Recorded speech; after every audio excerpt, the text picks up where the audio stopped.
The Book of Exodus, chapter 39. The priestly garments.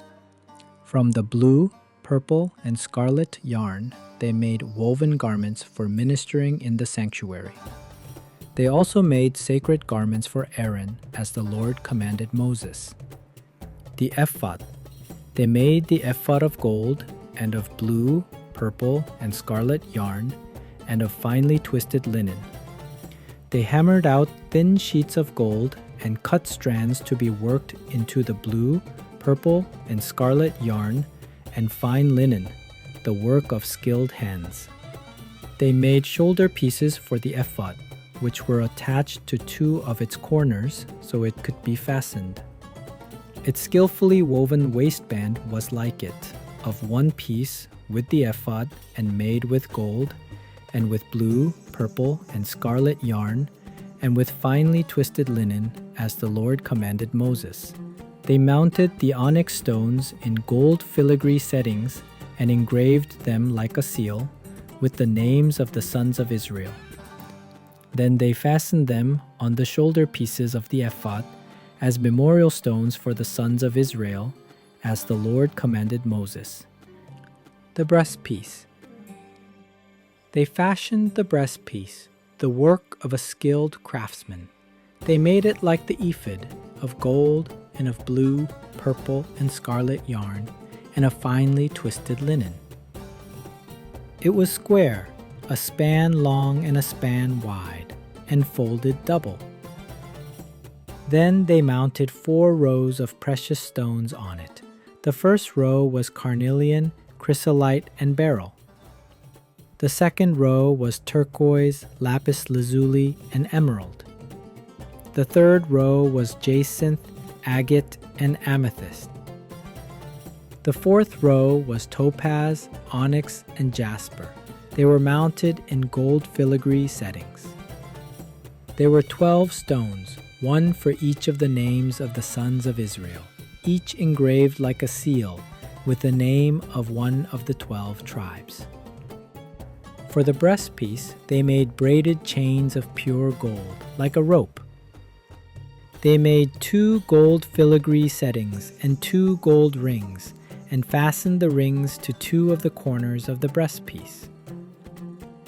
They fastened the 2 gold chains to the rings at the corners of the breastpiece, and the other ends of the chains to the 2 settings, attaching them to the shoulder pieces of the ephod at the front.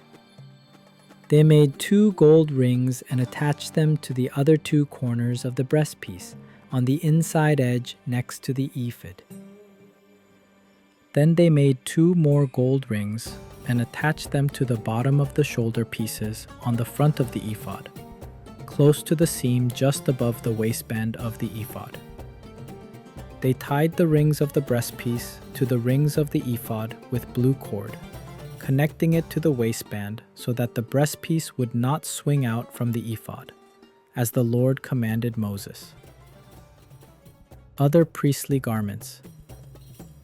They made the robe of the ephod entirely of blue cloth, the work of a weaver, with an opening in the center of the robe, like the opening of a collar, and a band around this opening, so that it would not tear.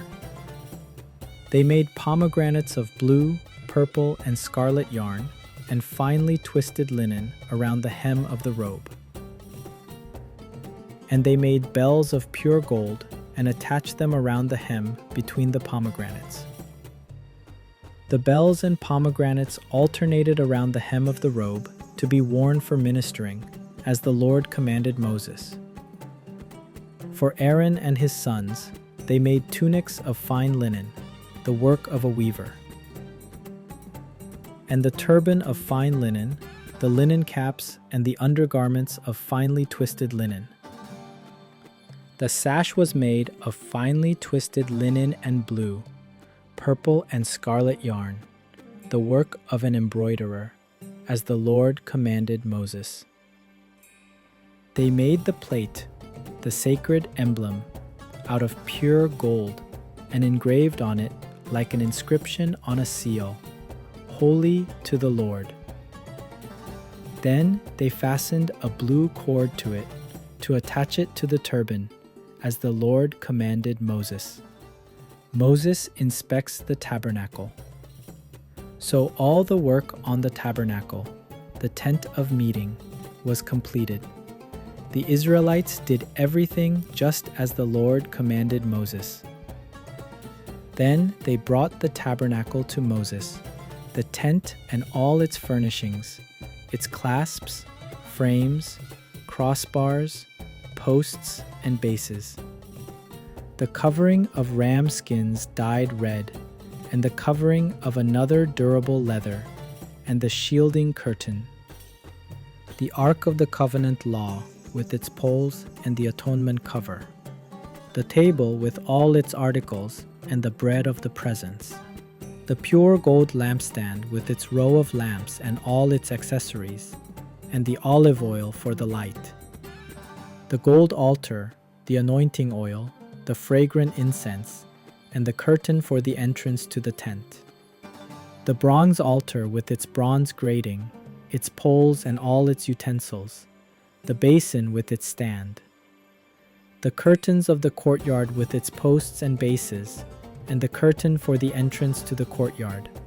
The ropes and tent pegs for the courtyard. All the furnishings for the tabernacle, the tent of meeting.